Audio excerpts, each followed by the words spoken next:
ये देखो, ये हमारे गांव का सबसे पुराना पेड़ है। सरपंच जी इसी के नीचे बैठक रखते हैं। बहुत सुंदर है।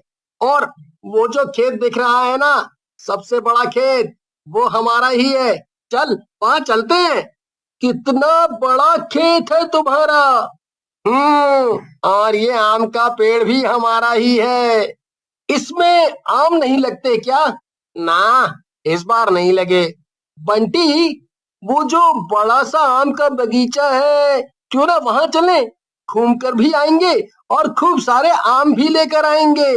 नहीं नंदू, उस बगीचे में नहीं जा सकते। वहां कोई नहीं जाता। सुना है वहां चुड़ैल रहती है। बहुत भयानक चुड़ैल, जो वहां जाने वाले को पेड़ में उल्टा लटका देती है। अरे यार बंटी, कैसी बातें कर रहा है?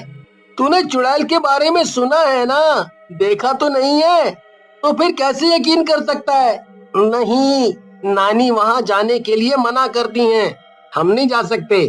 चल, मैं तुझे अपने दोस्तों से मिलवाता हूँ। सुनो, सुनो सब, चीकू, सोनू, विक्की, ये मेरा भाई है नंदू, मेरी बुआ का बेटा।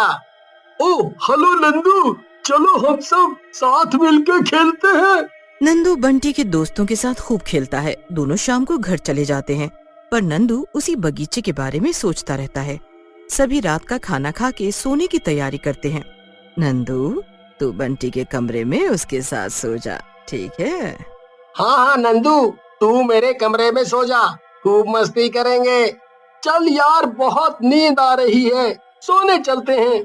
बंटी और नंदू सोने चले जाते हैं। आधी रात को जब बंटी और बाकी परिवार वाले गहरी नींद में सो जाते हैं, तो नंदू चुपके से उठकर घर से बाहर निकल जाता है।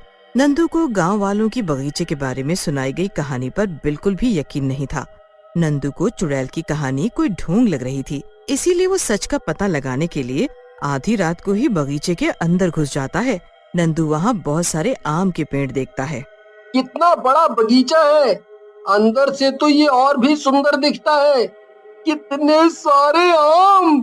इन सबको तोड़कर घर ले जाऊंगा और पूरे गांव वालों को बताऊंगा कि उनकी चुड़ैल की कहानी झूठी है। ये बस उनके मन का वहम है। नंदू एक आम खाने लगता है, तो उसे ऐसा लगता है जैसे उसके पीछे कोई खड़ा होगा। उसे सूखे पत्तों पर चलने की आवाज आती है। कौन है? मुझे पता है, तुम कोई चुड़ैल मुड़ैल नहीं हो। जरूर ये सब तुम्हारी चाल है, ताकि लोग यहाँ ना आ पाए। मुझे तुम्हारी सच्चाई पता चल चुकी है। जोर जोर से हंसने की आवाज आती है और नंदू को सामने सफेद साड़ी पहने एक चुड़ैल दिखती है। नंदू भागने की कोशिश करने लगता है, पर चुड़ैल उसके रास्ते में खड़ी हो जाती है। मुझे माफ कर दो। मुझे नहीं पता था कि सच में इस बगीचे में तुम रहती हो। मुझे जाने दो। एक बार इस बगीचे में जो आता है वो यहाँ से जिंदा वापस नहीं जाता, और अब तुम भी नहीं जा पाओगे। मुझे जाने दो, मुझे जाने दो। नंदू भागने की कोशिश करने लगता है। वो घबराकर इधर उधर भागने लगता है, पर चुड़ैल उसे कहीं जाने का रास्ता नहीं देती। चुड़ैल नंदू का गला पकड़कर जमीन पर पटक देती है। नंदू खुद को बचाने की पूरी कोशिश करता है, पर चुड़ैल की शक्तियों के सामने उसकी कुछ नहीं चलती। सभी पेड़ चलने लगते हैं। वो लगातार चीख चीख कर चुड़ैल से अपनी जान की भीख मांग रहा था। चुड़ैल पर उसके आंसुओं का रत्ती भर भी असर नहीं हुआ। पता चल गया अब कि मेरे बगीचे के आम चुराने का क्या अंजाम होता है। यकीन नहीं था ना तुम्हें? लोगों ने समझाया पर तुम नहीं माने। भुगतो।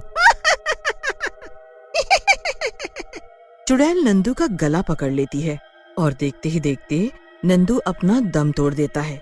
सब कुछ फिर से सामान्य हो जाता है। पेड़ वापस अपनी जगह में चले जाते हैं और चुड़ैल गायब हो जाती है। अगली सुबह सभी नंदू को ढूंढने लगते हैं। नंदू की नानी का रो रो कर बुरा हाल हो जाता है। जब सब नंदू की लाश को बगीचे में लटका हुआ देखते हैं तो उन्हें यकीन नहीं होता। उस दिन के बाद से गांव के लोगों ने हमेशा के लिए बगीचे का रास्ता बंद करने का सोचा और सभी को वहां जाने पर बिल्कुल रोक लगा दी गई।